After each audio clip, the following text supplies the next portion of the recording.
The portal of being, mapping the journey before life, through life, and beyond. Part 1, Introduction, the Great In-Between. What if this life isn't the beginning or the end, but the center of a vast continuum of consciousness? Modern science has often treated life as a random anomaly, consciousness arising from chemistry, vanishing into nothingness. Yet ancient mystics, philosophers, and now even physicists are pointing to a deeper truth, that life is a bridge between realms, that what lies before life and after death is not a void, but a living field of consciousness we've simply forgotten. To understand life deeply, we must view it not as an isolated phenomenon, but as a portal, one that connects three stages: before life, life, afterlife. In this essay, we explore that portal, not with superstition, but through interdisciplinary lenses. Science, spirituality, mythology, quantum theory, and ancient wisdom all speak in overlapping tones. When these voices are woven together, a coherent picture emerges. Life is not a fluke, it's a mission. Part 2, Before Life, Consciousness Beyond Conception. Before we entered this world, were we somewhere else? Plato and the soul's memory. Plato proposed that all learning is remembrance, anamnesis. In Meno, Socrates teaches a slave boy geometry, claiming the boy already knows the truth through his immortal soul. This pre-existence of the soul was echoed in Phaedrus, where souls are said to choose their earthly path before birth. Vedanta and Atman. In the Vedic tradition, the Atman's soul is eternal, uncreated, and undying. The soul is not born with the body, it merely enters it. Rebirth is a chance to evolve, to clear karma, to move toward moksha, liberation. Morphic fields and memory beyond the brain. Biologist Rupert Sheldrake theorized morphic resonance, the idea that memory is non-local and lives in an invisible informational field. This would mean identity could predate the brain. The soul may tune in to inherited or archetypal patterns before birth. Akashic records and soul contracts.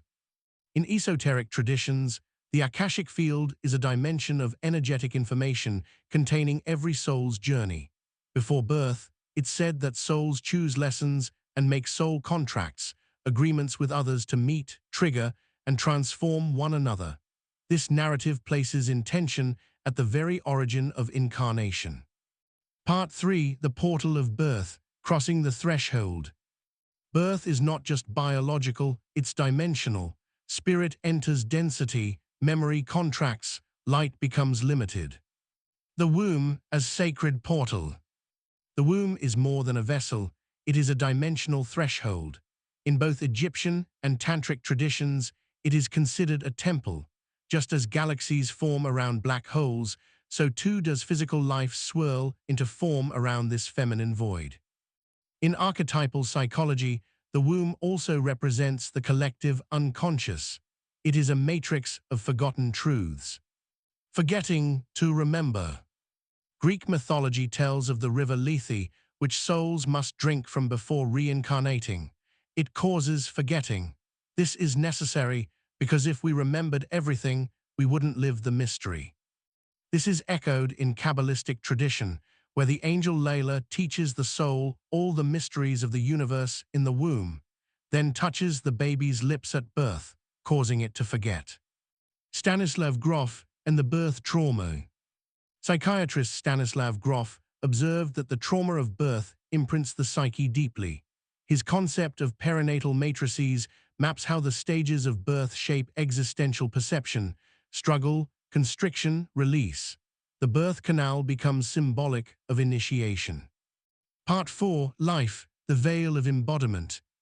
Now that we are here, we forget we were ever elsewhere. Maya and the illusion of separation. Hindu philosophy speaks of Maya, the great illusion. In life, we appear separate, but this is a cosmic game of hide-and-seek. We forget our essence to rediscover it in the mirror of experience. Buddhism expands this with anatta, no self. The ego is not real, but a tool. The true self cannot be seen, only remembered.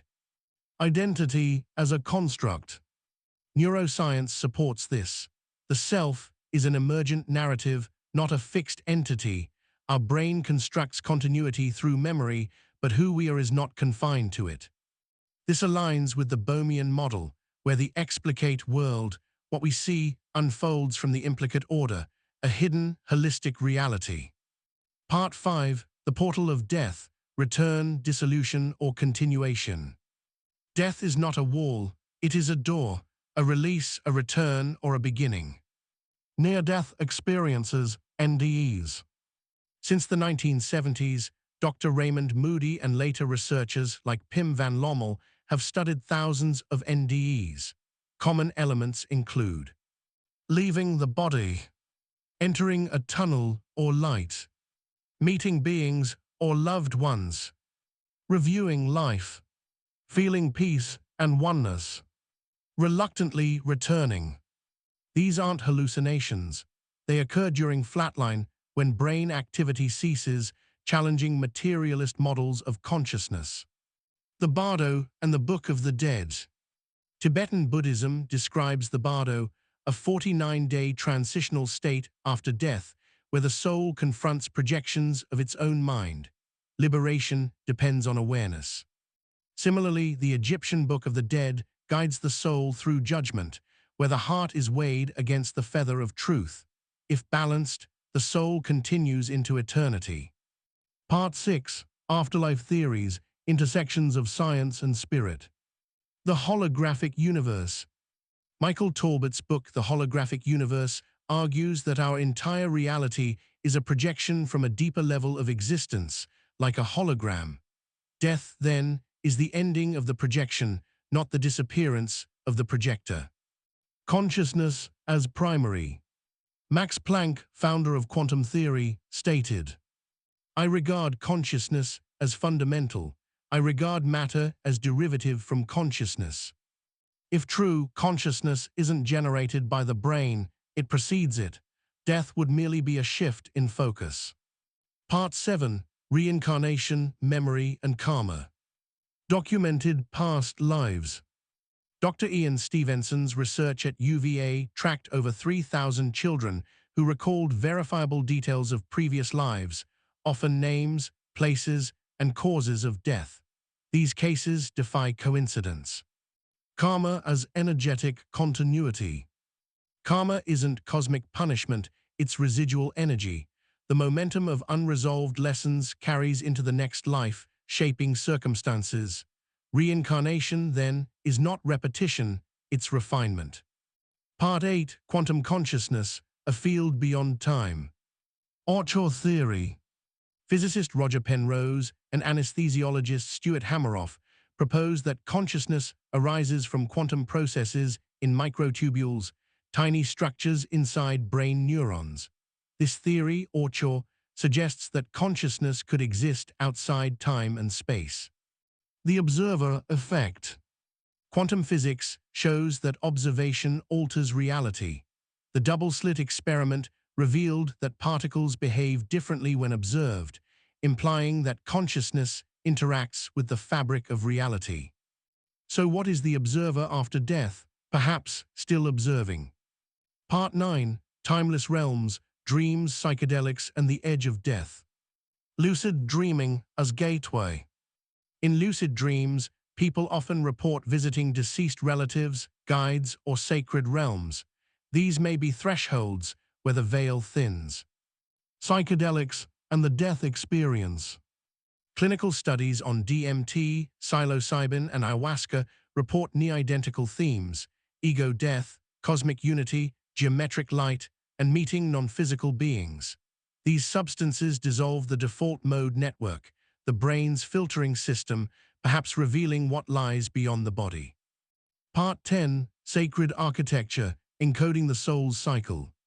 The mandala, pyramid, and labyrinths.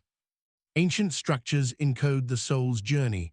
The mandala reflects the inner cosmos. The labyrinth represents life's twistings and turnings. The pyramid points upward toward the sky, the afterlife, and stars.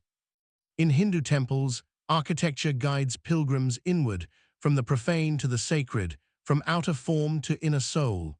Sacred design is not decorative, it's instructional. Part 11, redacted. Part 12, conclusion, living with the portal open. If we are not here for the first time and not leaving for the last, how then shall we live? With reverence, with remembrance, with presence.